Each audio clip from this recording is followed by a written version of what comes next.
Half cup পরিমাণ গরম পানি। আমি এখানে উষ্ণ গরম পানি ব্যবহার করেছি।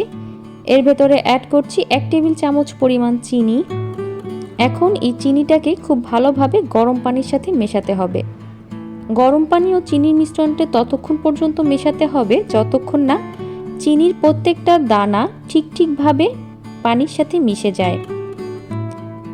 চিনি ঠিকভাবে মিশে যাওয়ার আগ পর্যন্ত এখানে অন্য কোনো উপকরণ দেওয়া যাবে না, এদিকটা অবশ্যই খেয়াল রাখতে হবে।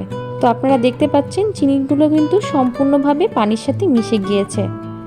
তো এখন আমি এর ভেতরে দিয়ে দিচ্ছি প্রায় 2 টেবিল চামচ পরিমাণ ময়দা।